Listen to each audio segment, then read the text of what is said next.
Okay. Hi friends, my name is Audrey. Today I'm going to be showing you guys my sketchbook.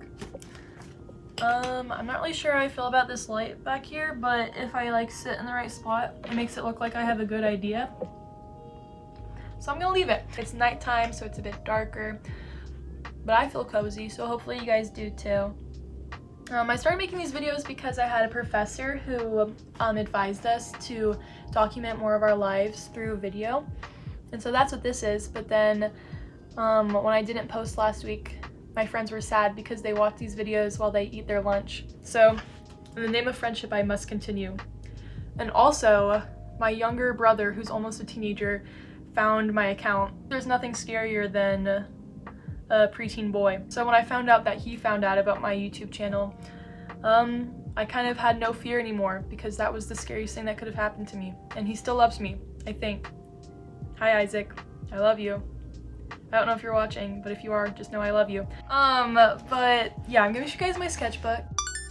I decided to do this for like 2 reasons, I guess. I have a friend, Malia. Today's actually her birthday, so Ellie Malia. I had a conversation with her about being an artist and like the bravery that it takes to put your art out there. That part of life is deciding the way that you want your life to suck. And we both felt that, you know, the hardship of an artist and, you know, being misunderstood and being, you know, scared to put your stuff out there is ultimately worth it to us because we love our art so much. And then also last weekend I saw the film Hamnet.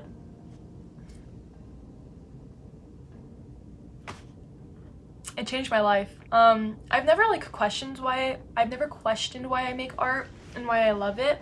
But while art is like the way that I live my life, you know, I like drawing, I like sewing, I make films, I'm studying film. Yeah, did I say I sew? I'm just always making stuff. And so it's very much just a part of my existence.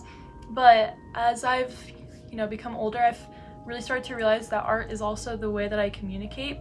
Part of communication is you have to put it out there. You know, when you keep words in your head, that's just called talking to yourself and being crazy. But when you take that and you like verbalize it and you put it out there, that's when it becomes communication. And it's the same with art, is like when you leave it in a sketchbook, that's like you hiding your communication. But when you put it out there, that's you like being vulnerable and trying to connect with humans. So that's what I'm trying to do today. I'm trying to get better at showing my art to people, starting with my sketchbook.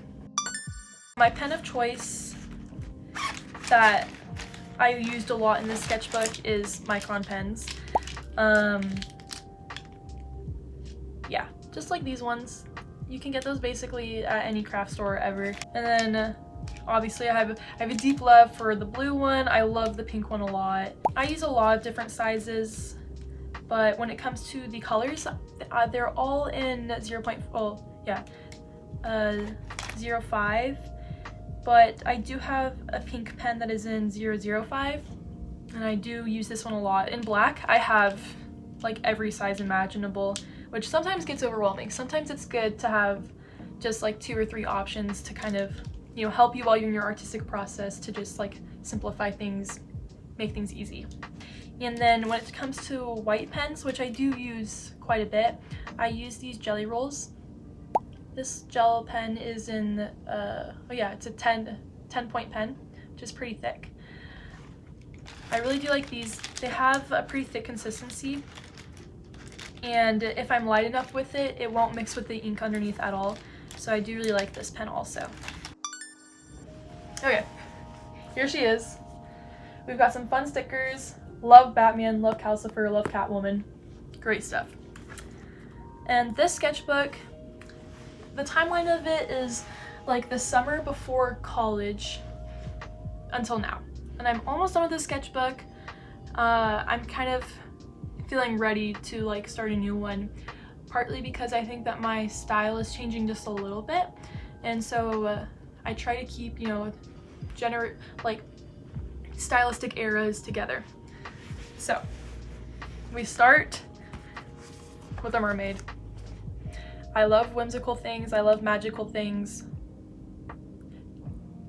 sounds like a certain song that I don't like. And this makes sense why I would draw a mermaid both this summer before college, because, you know, I'd be going into a new world. So yeah, I think the only thing I would change is maybe make the scales a little bit more clean. But other than that, I really do like some of the line work that I did, and I like the curve of her hair. There's some cool things going on here. This next one has a funny story. It was my dad's birthday and Father's Day around the same time. So to celebrate his birthday, we went to a baseball game. I'm not really a fan of baseball, but I'm a fan of my dad. So I went and I brought my sketchbook, and there was a drunk guy sitting behind me, and the whole time, not the whole time, but like sporadically, he'd be like, "What are you drawing?" Or he'd be like, "Don't worry, I'm not looking." Or he'd be like, "Why'd you bring a sketchbook to a baseball game?" And it's like, all great questions, or all great things to say. But I did feel kind of like a cheesy like romance character in a book who, like, she can't be like other people. She has to bring a sketchbook to a baseball game. But I got really good drawing out of it, and yeah, there's some cool themes here. I love the way that I did the pattern on her like astronaut suit. I think that it helps her like have a lot of good dimension, and I believe this says outer space in Japanese. I don't know. I got it from Google Translate, so it might not say that, but yeah, definitely some cool things going on here. And also the astronaut itself, well, herself is an alien, so I think that's also cool. But anyways, yeah. By the end of the night, the drunk guy behind me, his wife was also drunk and his kids were there, and his wife and him were deciding who was going to drive, and the kids were like, "Oh, we hate it when this happens." And in that moment, it no longer bugged me that he had bugged me about my art that whole game. I felt a lot of empathy for the kids in that second, because they had to deal with him for the rest of their lives. This next one is a drawing of a girl named Clementine. In high school, I had this kind of obsessive daydream, and it was about this girl Clementine, and whenever I was bored or trying to fall asleep or whatever, I would imagine her, and she was just this girl living in New York, and she had a whole bunch of friends who had superpowers, but she didn't have any. So that was something cool to work with. This was her love interest in this imaginary world, but while originally the story was about their romance, but as I kept on being bored and all that, the story really just became about Clementine. And yeah, there were a lot of things that I wanted to happen to me, but I would imagine through her, like fighting crime. I just watched the Batman around that time, so I was really obsessed with being like a crime fighter, which would be a horrible job for me because many reasons. But in writing right here, I have parts of the story that I remember, and I'm gonna fill the rest of the page with the other parts of the story that I remember as well. But yeah, it feels weird that I'm forgetting like parts of the story now, because I was so obsessed with it for years, and now it's just like a memory, even though it wasn't even anything that actually happened to me. It was just a story I imagined. So that's weird how that works. And also, I was in high school during COVID, so that definitely had huge mental impacts, and especially on my imagination. Anyways, okay. Here we have, it's kind of like a more realistic version of Princess Bubblegum. I really like this one. I think it's very clean. I like the pink, and I think it's really cool how all these bubbles have there's like stars in them. I don't know. Lots of good detail work, and I love the way that her dress is shaded. This is a good one. I made this during a lesson. I was very bored. Shout out to her. Aha. This one, I don't usually dive into horror at all or anything, but in this one I did. This one is about womanhood. We have a woman who has a knife in her belly, and she is bleeding. And this one, I should start drawing more scary stuff, because this one's actually really cool. I love the way that her eyes look so bloodshot and just staring at you, and I think the black really helps to add dimension to this as well. And she's pretty awesome. I like this. Okay, this one I made while some family was in town. This one's also about womanhood. These are all about womanhood. Yeah, we have a dragon head on a princess, and I don't really remember if there was a story behind this one, but yeah, I love pencil, and I love, this was made with like a mechanical pencil, like a 0.3 mechanical pencil. The rest of this is microns, but there's like 2 or 3 drawings in here done in pencil, and I love it, but the problem is like it just transfers, and I probably need to like learn how to deal with that. There's probably a step I'm missing to make sure that the lead stays in place, but yeah, pencil is cool. It just doesn't always listen as well as a micron does, in my opinion. Here is a slightly unfinished page. There are quite a few actually unfinished pages in this sketchbook, and I have mixed feelings about that because part of me is like, oh, I should go in and finish it, but I think there's also something cool about leaving something unfinished, because especially if you go into a drawing in a later period of time, you're not really in the state that you were in when you originally started it, so the artwork becomes something very different at that point, which is okay, and sometimes that's a good thing, but sometimes I just like leaving. Yeah, here's another, this is also Clementine. So sometimes it's good to leave something unfinished and just remember it as it was.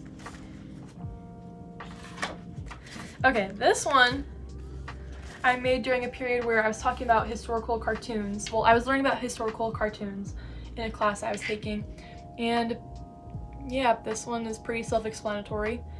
I do like, this one could definitely use a couple of touch-ups, and I need to erase some pencil in here. But I love the pattern that I have going on the bonnet, and I think there's some cool things going on with like, there's brown, but also I added some black in also. And I don't usually do that. I usually stick to one color, but that helped with the dimension on this paper as well. All right.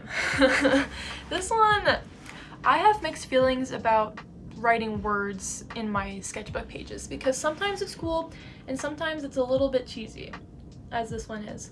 But we have like a star here, and then we have a hand, and then a wolf, and it says outstretch my hand.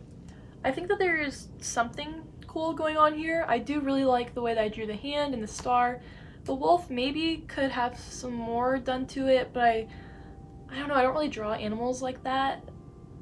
Just in general, I don't really draw animals. And yeah, I don't know. It's cool, not my coolest.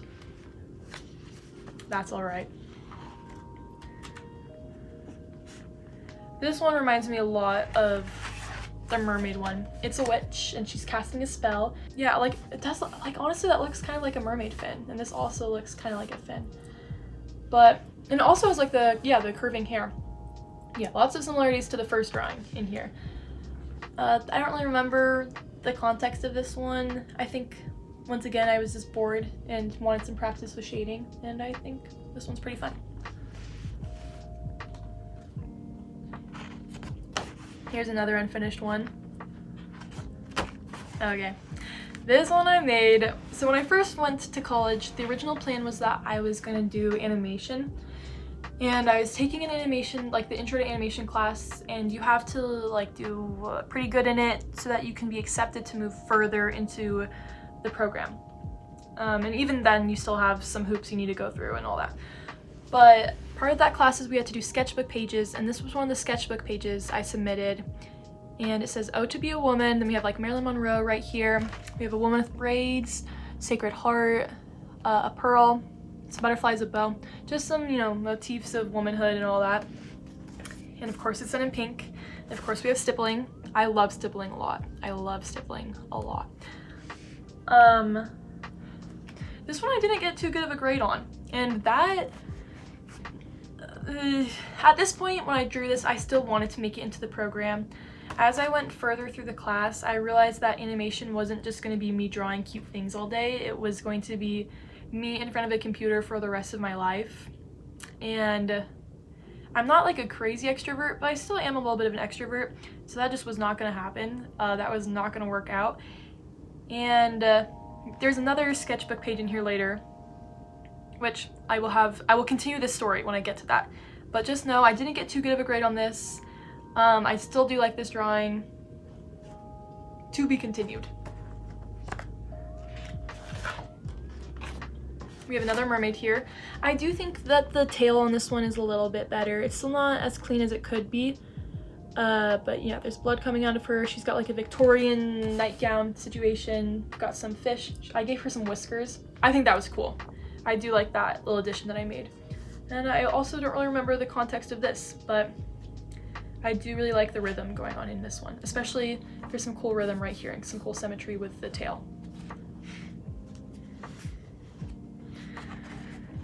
Okay, here's part 2 of the story.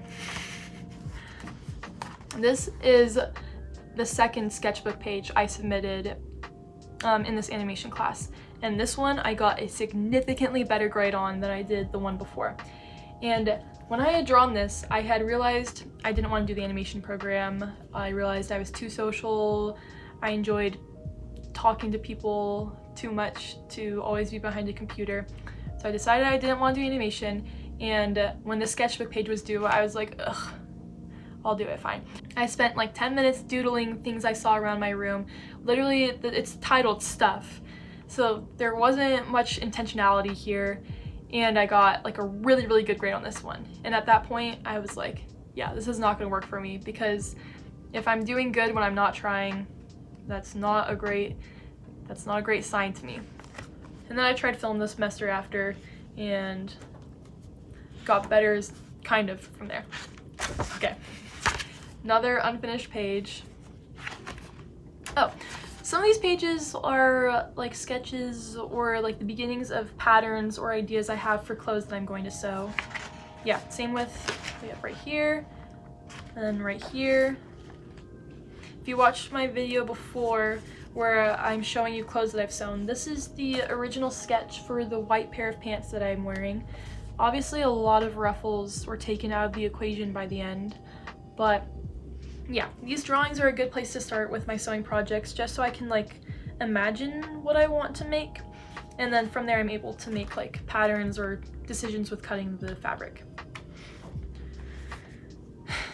Okay, this one honestly kind of reminds me of Vanilla Mace with the hair.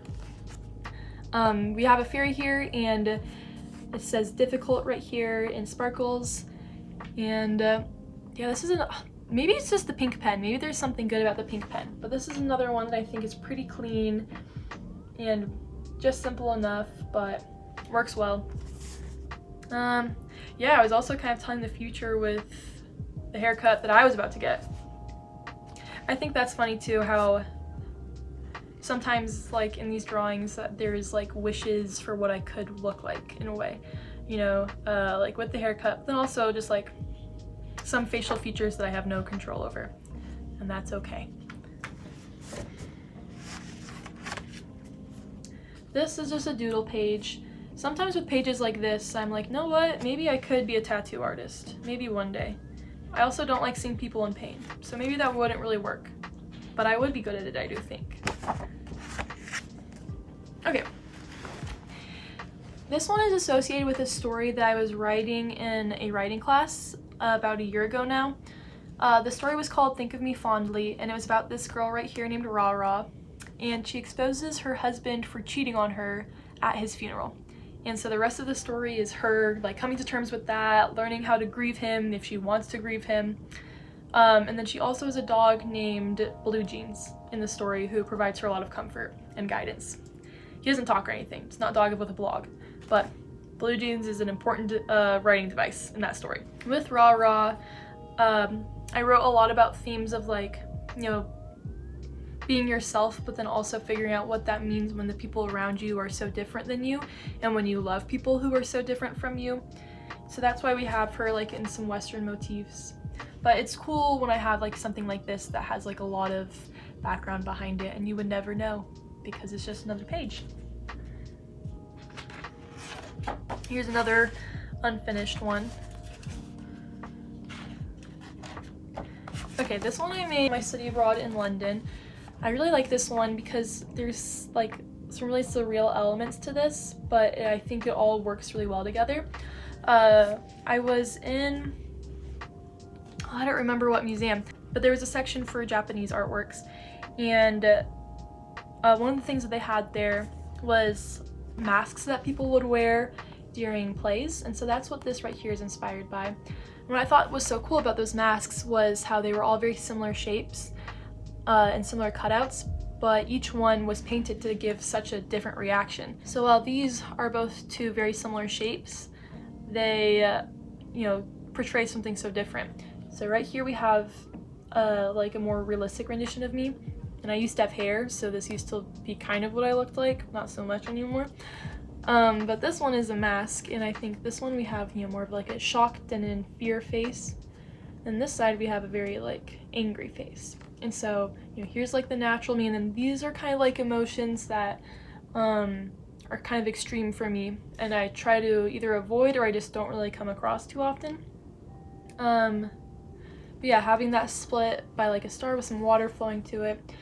There was also a lot of Japanese watercolors, and I was really transfixed by the way that they would paint water. And so that's what this is right here. It's not nearly as pretty as what they did, but the idea is there, obviously. But yeah, really cool piece, I think. I don't know, I just really like the way that it all flows together. And then this right here also just helps like bring the eye down. Like you start here and then you kind of move down with the faces in the water. This one has something to it. I like this one. This one just says Bunny Bee. I don't really know what that means, but it's cool. This one is just black ink with a white gel pen over it. I don't really think there's much of a story behind it, but it's cool. This one I made because I was away from my mom for Mother's Day, and she likes bunnies, so I said Happy Mother's Day, and I drew a bunny and a lily of the valley, and I sent her a picture of it, and she appreciated it. So a lot of this artwork is for me, but it's cool when I'm able to make something that someone else likes and is important to someone else. This one, okay, this is a very clear example of why I'm not a huge fan of lead. It's fun, but it just doesn't really listen to me, and it spreads everywhere. And then this used to have so much more value and depth, and it's just kind of faded away because with like the slightest little movements of the sketchbook, it's just kind of melted into each other. But this one was made around the time of my birthday, and it's just a young woman with a tutu, a cake, present, a balloon, and then some cool dots in the back. I don't really know what this one means, but it's interesting how around the time of my birthday I decided to, you know, display a very young girl with a birthday cake instead of like someone my age. So yeah. This one I'm gonna finish.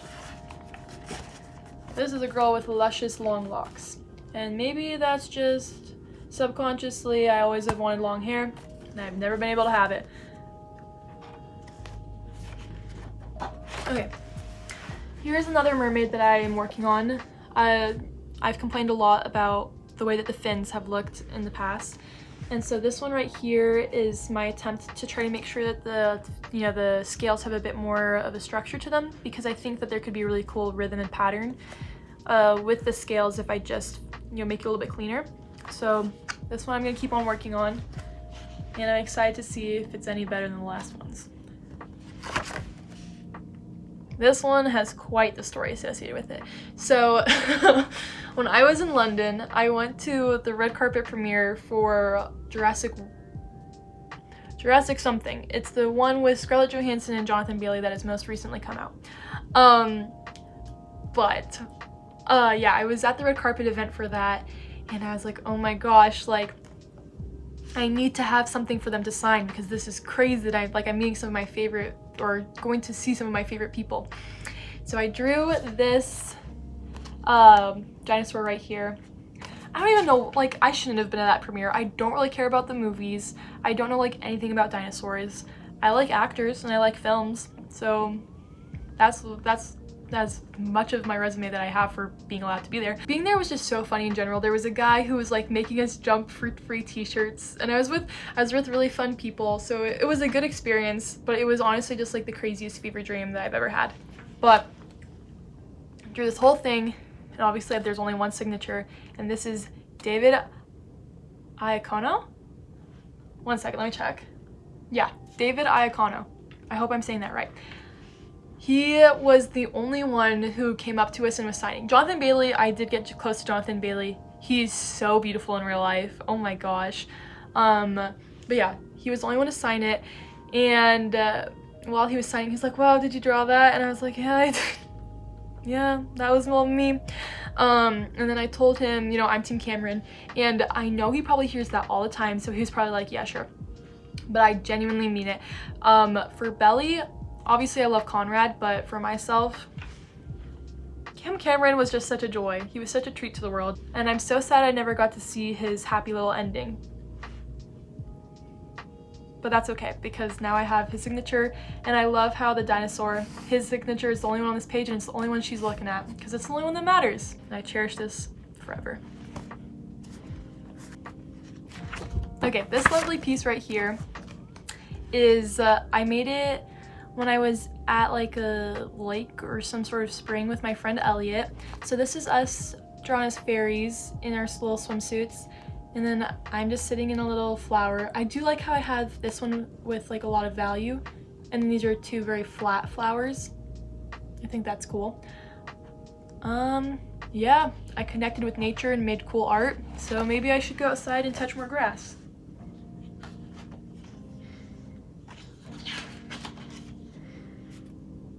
All right, this one's depressing. I had some experiences, and my friends had some experiences that kind of made me feel like sometimes romance was seen kind of like a game to people, and how people didn't always have the best of intentions when they were going into romance.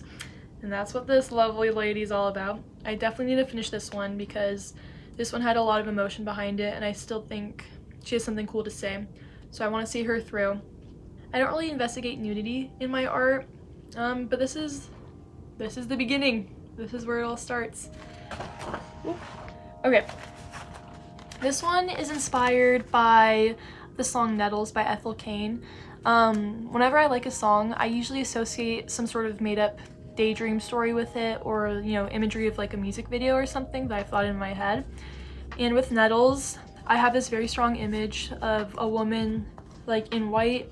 We have like a white linen dress, white cotton sheets, and then in the center is just this very dark heart. And so I think that would be a really cool image for a film one day, to have, you know, this very white scene and then just like a heart with so much blood like seeping into the fabric around it. Yeah, so stay tuned. Maybe I'll make that one day. Here's another pattern for a purse that I'm thinking of making.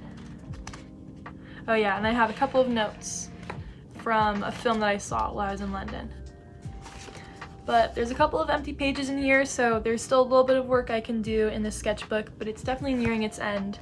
It's also interesting because in a lot of ways, like, this is my diary, which is funny because when I went through so many of the drawings, I was like, I don't know why I drew this. I don't remember what the context was of the time. But even without that, I think it also says a lot about, you know, what I view as beautiful during that period of time. This was the first time that I drew a pixie cut in this sketchbook. Before that, I don't think I have any drawings of a woman with a pixie cut. And then ultimately, we ended up here. There's also a lot of themes of, you know, magical beings, obviously. And I think that's always going to be something that I enjoy, just because it's such an easy way to, you know, showcase, you know, with, like, when I'm drawing like a fairy versus when I'm drawing a mermaid, what that means. Yeah, so I hope you enjoyed this video, and I hope you take this as a sign to make more art, and to not only make more art, but to show your art. Yeah, after I watched Hamnet, I literally wrote a whole manifesto on Letterboxd, like, genuinely a manifesto. I love writing manifestos. The most recent manifesto I've written is, yeah, here's my journal. This is my journal. I'm not showing you guys this. That's too much. You don't want to know what's in here. But my most recent entry is about politics and art. I would like to read the first paragraph to you guys. It says, "When I was little, I dreamed of being the President of the United States. I've always had a sense of trust in myself that I was good at distinguishing right from wrong. And even if I'm not always right, I care to find out. By the time I got to high school, I realized that it would not work out. I struggled with being a bit too honest at times, and I was never good at pretending to like people. No poker face here. While I'm no politician, I'm something very close to it. I'm an artist." Is that good writing? Be honest with me, guys. Come on. Throughout the rest of this, I just go on to basically yap about how art is a form of communication, but it's also a very good form of rebellion. Because first of all, art can just speak for itself, and so if you know, you know, basically. But also, it's good to document extreme emotions and, you know, not have it thrown away, because, you know, art can document it and keep the emotion of the time alive, which is important. But yeah, here's a little drawing I made after that, and yeah, I hope you enjoyed. Art is important, and I love art. Okay, good night, sweet dreams.